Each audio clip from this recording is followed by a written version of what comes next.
राज्यसभा चुनाव से जुड़ी इस वक्त की सबसे बड़ी खबर, कांग्रेस प्रत्याशी मीनाक्षी नटराजन ने अपना नॉमिनेशन फाइल कर दिया है। नामांकन दाखिल करने के लिए खुद जीतू पटवारी उन्हें लेकर के पहुंचे थे और कांग्रेस के विधायक अब दिल्ली रवाना हो गए। आरिफ मसूद, कुणाल चौधरी रवाना हो गए हैं। कांग्रेस नेताओं ने जीत का दावा किया है। आपको बता दें, कांग्रेस के प्रदेश प्रभारी हरीश चौधरी ने कहा कि टूट की कोई आशंका नहीं है। दिग्विजय सिंह का कहना है कि गलतफहमी में बीजेपी है। आपको बता दें कि मध्य प्रदेश में राज्यसभा चुनाव उस वक्त और दिलचस्प हो गए और गंभीर माहौल बन गया जब भारतीय जनता पार्टी ने तीसरी सीट पर भी अपना उम्मीदवार उतार दिया। राज्यसभा की 3 सीटों पर अब अगर आंकड़ों की संख्या बल की बात की जाए तो भारतीय जनता पार्टी के पास 2 राज्यसभा सीटें और कांग्रेस पार्टी के पास 1 राज्यसभा सीट जाने की संभावनाएं नजर आ रही थी। लेकिन कुछ वोटों की कमी से भारतीय जनता पार्टी जो है तीसरे प्रत्याशी को नहीं उतार सकती थी। कैलकुलेशन का विषय था, अगर कांग्रेस के राज्यसभा चुनाव में विधायक क्रॉस वोटिंग ना करें तो वही संभावनाएं अब यहां बन रही हैं। ऐसे में इस बीच नरेश ज्ञानचंदानी ने जो इस पूरे मामले में एक पोस्ट करके नाराजगी जताई थी, अब उस पर भी बात करेंगे। अब पार्टी से इस्तीफा दे दिया। राज्यसभा चुनाव से जुड़ी एक बड़ी खबर और इस बीच एक बड़ी जानकारी ये मिल रही है कि इस पूरे मामले में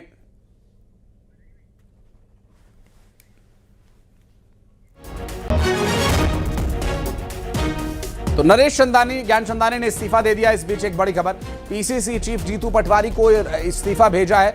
नरेश ज्ञानचंदानी ने इस्तीफा दिया। इस बीच एक और बड़ी खबर, राज्यसभा प्रत्याशी पर कांग्रेस में बगावत देखने को मिल रही है। और वासु हमारे सहयोगी इस वक्त हमारे साथ जुड़ के बात करेंगे उनसे। वासु, ये ज्ञानचंदानी के इस्तीफे की खबर में कितनी सच्चाई और क्या कुछ है डिटेल्स?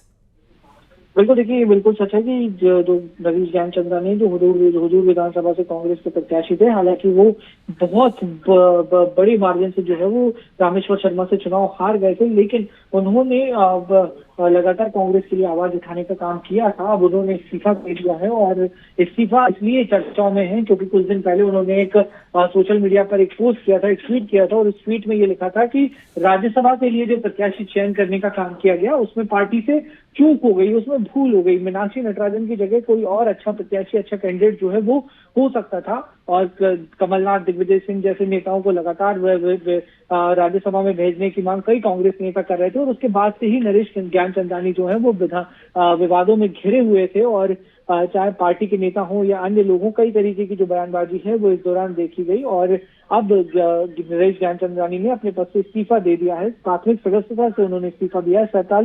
37 साल तक, माफ कीजिएगा, कांग्रेस से वो जुड़े रहे, तमाम आंदोलनों में वो नजर आए, लेकिन अब उन्होंने अपने पद से इस्तीफा दे दिया है। तो बहरहाल मध्य प्रदेश की राजनीति में बड़े सियासी उठापटक और जो लगातार एक बदलता हुआ ट्रेंड जो है वो यहाँ पर दिखाई दे रहा है और मीनाक्षी नटराजन का जिस तरीके से नाम सामने आया था उसके बाद कई नेताओं ने सोशल मीडिया पर इस तरीके के पोस्ट किए थे।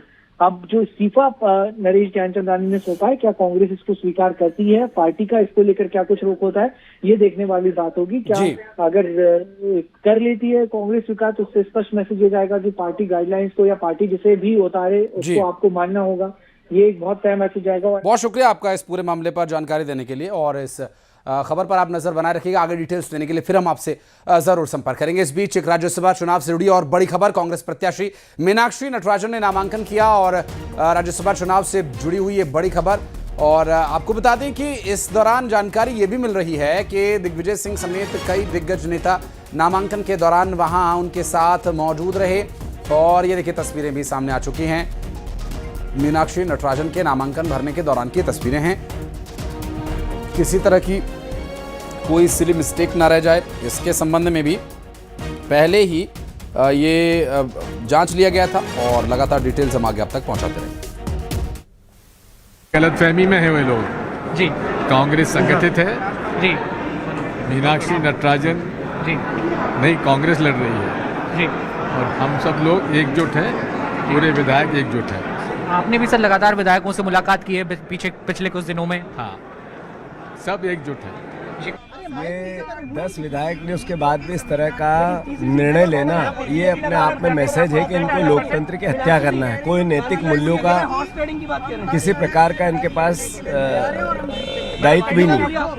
भारतीय जनता पार्टी ने मंथन के साथ निर्णय लिया कि हमें विधायक खरीद फरोख्त करना है। मैसेज क्या है? मैसेज ये है कि हमें जनता से देश संकट में उसकी गुहार करना है और हमारी पार्टी और विचार के लिए लगातार लोकतंत्र की हत्या करना है। राज्यसभा चुनाव में बहुमत होने के बावजूद भी उनका ये प्रयास नाकाम होगा, क्योंकि ये मध्य प्रदेश विधायक लोकतांत्रिक और संवैधानिक मूल्यों को मानते आए हैं।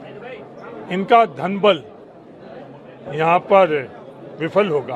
आप बहुत परिपक्व पत्रकार हो, क्या इस तरह के फैसले को आपके माध्यम से सार्वजनिक करना चाहिए? मतलब आपकी तैयारी विधायकों को रखने की? ये सुरक्षित तो रखेंगे। पूरे 62 वोट्स जो कांग्रेस की हैं आज की तारीख में, वो पूरे के पूरे मीनाक्षी नटराजन जी को मिलेंगे और इनके मंगोरी लाल के सपने ध्वस्त हो जाएंगे। एक नारी खड़ी हुई है, नारी वंदन की बात करते हैं, नारी वंदन बिल ले आए पार्लियामेंट में, लेकिन एक नारी खड़ी हुई है दोनों पार्टी से, उसका विरोध कर रहे हैं। ये इनका नारी वंदन है, ये महिलाओं के खिलाफ है भारतीय जनता पार्टी, सिद्ध हो गया। केंद्र के नेता भी कई आ रहे हैं भोपाल नामांकन के लिए। निश्चित तो आएंगे। मीनाक्षी नटराजन जी तेलंगाना की प्रभारी हैं, पूर्व सांसद है और बड़ी नेता हैं। और राज्यसभा की तीसरी सीट पर घमासान अब और तेज हो गया। भारतीय जनता पार्टी ने जब से तीसरी सीट पर प्रत्याशी को उतारा है, तब से ये घमासान देखने को मिल रहा है। तीसरा प्रत्याशी उतारा है तो जीतेगा भी, कहना है बीजेपी का। कहना यह भी है कि कांग्रेस के कई विधायक उनके संपर्क में हैं। भारतीय जनता पार्टी के एक विधायक के द्वारा दिया गया यह बयान काफी चर्चा में है। का उपयोग कर रहे हैं, हमारे पास एक्स्ट्रा वोट थे, इसलिए हमने अपना उम्मीदवार खड़ा किया और हमें विश्वास है कि लोग डेवलपमेंट चाहते हैं, विकास चाहते हैं और वो चाहते हैं कि मोदी जी के हाथ मजबूत हो, इसलिए राज्यसभा में भी भारतीय जनता पार्टी का बहुमत हो। ये आम जनता चाहती है और मुझे लगता है कि नहीं यहाँ रहे, शेर की तरह घूमे, उसमें क्या है, कोई समस्या नहीं। अगर उनके विधायक को उनको विश्वास नहीं होगा तो ले जाएंगे। हमें तो हमारे विधायकों को विश्वास है, तो डंके की चोट भारतीय जनता पार्टी के साथ खड़े रहेंगे। निश्चित रूप से देखिए जाए, हमारे नेतृत्व ने निर्णय लिया है तीसरी सीट पर लड़ने का, तो पक्का मान के मानिए कि लड़ रहे हैं तो जीतने के लिए लड़ रहे हैं। और जैसा मुख्यमंत्री जी ने कहा कि तीसरी सीट जाएगी तो जाएगी कहाँ। अच्छा प्रभावी मार्गदर्शन मिला और विधायक सभी सजग हैं, सतर्क हैं और अपने विजय लक्ष्य पर ध्यान रखे हुए हैं। हम राज्यसभा की तीसरी सीट भी जीतकर मध्य प्रदेश की सरकार और मध्य प्रदेश का विधानसभा का विधायक दल मुख्यमंत्री जी के नेतृत्व में, प्रधानमंत्री जी के 12 वर्ष में मिसाल जो 12 वर्ष का कार्यकाल हुआ सर, कांग्रेस के विधायक संपर्क में हैं? है। कितने विधायक है? कुछ से बातचीत हो रही है? संख्या आपको नहीं बताएंगे, सर दूसरे राज्य बातचीत हो रही है। भारतीय जनता पार्टी डॉक्टर मोहन यादव जी के नेतृत्व में तीसरी सीट पर जो हमने दावा किया है, निश्चित ही इसको जीतेंगे। वो कह रहे हैं लोकतंत्र की हत्या कर रहे हैं, पैसे से विधायक खरीदने का प्रयास है आप लोगों का। कांग्रेस शुरू से आरोप लगाती आई, अपने गिरेबान में झांक कर देखती नहीं और आरोप लगाती भारतीय जनता पार्टी पर। मोदी जी और मोहन यादव जी के कामों का परिणाम है कि लोग जहां पर संभावनाएं दिखती, जहां पर विकास दिखता है, वहां जाते हैं। क्या लगता है कांग्रेस के विधायक आपके साथ खड़े नजर आएंगे? आप समय का इंतजार कीजिए। भारतीय जनता पार्टी की रणनीति है, यदि हमने किसी उम्मीदवार को उतारा है तो बहुत सोच समझ कर उतारा। केवट नैया पार कराते हैं, यस। लेकिन कांग्रेस की नैया डुबाने वाले हैं क्या? कांग्रेस की नैया तो डूबी रही है सब दूर, और मध्य प्रदेश में भी डूबेगी इस राज्यसभा के। और भोपाल में कांग्रेस विधायक